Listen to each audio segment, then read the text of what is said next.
August 15, 1769. Ajaccio, Corsica. On this island, ceded from Genoa to France in 1768, a boy was born. Napoleon Bonaparte, a family of minor nobility. At age 9, he crossed to the mainland. First, he learned French in Autun, then to the military school at Brienne. What he faced there was ridicule.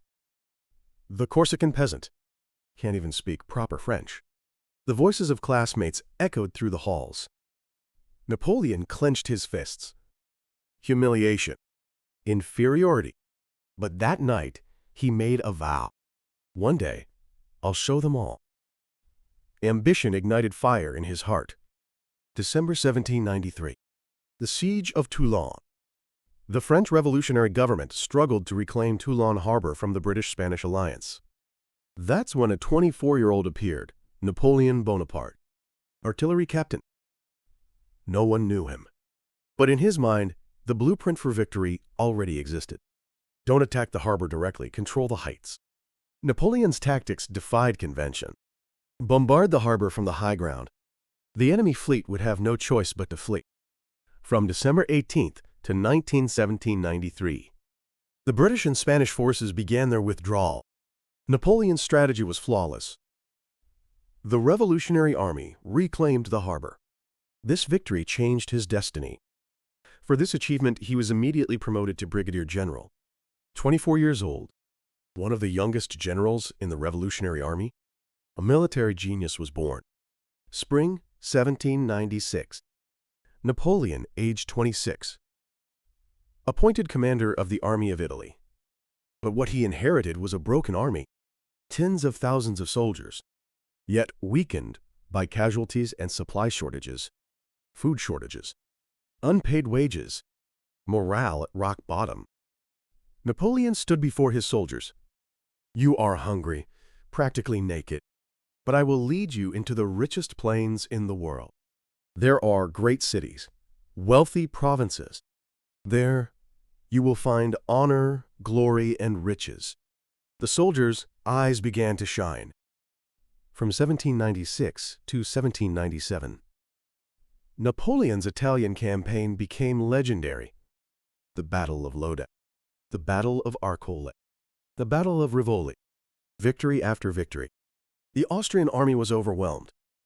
Napoleon's tactics, speed and concentration. Strike before the enemy can mass. Break through their weakest point with maximum force. His army always moved faster than the enemy. April 1797. Austria surrendered. The Treaty of Campo Formio. At 27, Napoleon had become a force that shook Europe. When he returned to Paris in triumph, crowds hailed him as a hero. But Napoleon's ambition had only just begun. I have accomplished nothing yet. His eyes were fixed on distant horizons. December 2nd, 1804. Notre Dame Cathedral, Paris. Napoleon Bonaparte, age 35. He became Emperor of France. But at this coronation, he took an astonishing action. With Pope Pius VII in attendance, Napoleon refused to let the Pope crown him. He took the crown in his own hands and placed it on his head. No one has the right to grant me the crown. The cathedral fell silent. Napoleon would not bow even to God. He declared himself the source of all power. December 2nd, 1805. Austerlitz. The day Napoleon's military genius reached its zenith. The Austro-Russian coalition, 85,000 men. The French army, 70,000. Outnumbered. But Napoleon had the perfect plan. Make them think my right flank is weak. When they attack the right, we break through the center. A trap. 2 o'clock in the afternoon. The coalition fell into Napoleon's trap. By evening, before Prussian forces could fully engage, the French army broke through the center. The coalition collapsed. Estimated casualties. Coalition forces lost approximately 20,000 to 30,000. French forces lost approximately 8,000 to 10,000. A perfect victory. In this, quote, Battle of the Three Emperors, Napoleon became Europe's supreme military commander. From 1806 to 1810, the Napoleonic Empire reached its greatest extent. Metropolitan France, Italy, the Netherlands, Spain, much of Germany, parts of Poland. Through direct annexation, satellite states, and alliances, he wielded influence across vast swaths of Europe, though regions like Spain remained fiercely resistant. He issued the continental system. Those who trade with Britain are enemies. All of Europe followed Napoleon's command. But ambition was also the road to ruin. June 1812. Napoleon made a fatal decision: the invasion of Russia.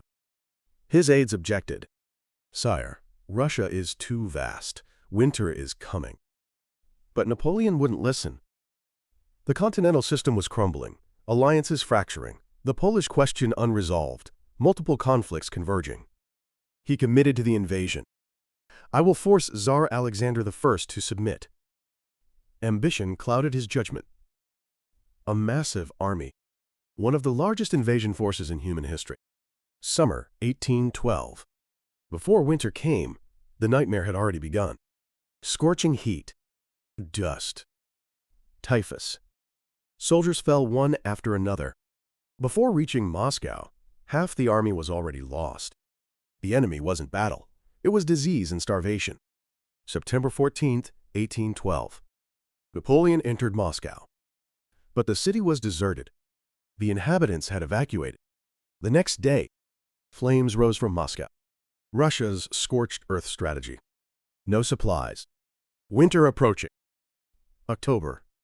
Napoleon ordered the retreat, but this was only the beginning of hell. 30 degrees below zero. Starvation. Relentless Russian pursuit. The Grand Army collapsed. December 1812. The losses were catastrophic. Dead, captured, deserted. Over 500,000 lost. This marked the beginning of Napoleon's fall. June 18, 1815. Waterloo. Napoleon's final battle. The Anglo-Dutch army, commanded by the Duke of Wellington, and the Prussian army, Marshal Blucher. By evening, the Prussian intervention decisively turned the tide. The French army disintegrated. Napoleon watched the battlefield from his horse. There was no escape. "This is the end," he whispered. October 1815.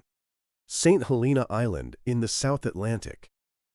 Napoleon was imprisoned on this remote island, thousands of kilometers from Europe, in the middle of the South Atlantic. No possibility of escape. The emperor who once conquered Europe was now confined to a small house. May 5, 1821. 5:49 in the afternoon. Napoleon Bonaparte, age 51. Autopsy findings suggest stomach cancer. Poison theories persisted for years, but recent scientific investigations confirmed progressive stomach cancer, like his father's. 6 years of exile. The man who conquered Europe died quietly on a lonely island. At his deathbed, he reportedly uttered fragments: France, army, Josephine. Glory, power. Nothing remained. Napoleon's life was a story of ambition and glory. But it was also a lesson in how ambition brings destruction. The poor boy from Corsica rose to become emperor. But that ambition drove him to a lonely island. What did he leave behind? Military genius. The Civil Code of 1804, the Napoleonic Code, systematized fundamental rules of civil society like property rights and contracts, influencing legal systems worldwide. The blueprint of the modern state. But what he lost was immeasurable. Hundreds of thousands of lives, Europe's peace, and his own life. Ambition lifts you to great heights, but ambition also destroys. So finally, I ask you this. Ambition is a double-edged sword. It makes you great, but it also brings ruin. How far should you chase your ambition? If you were in Napoleon's position, would you have decided to invade Russia? Share your thoughts in the comments. Thank you for joining me on this journey. Napoleon's life was a story of ambition, glory, and a lonely end. On this channel, we relive the decisions and strategies of history's giants to learn lessons for today. If this story inspired you, consider subscribing and hitting the like button. Don't miss the lessons waiting in the next story. I'll see you next time.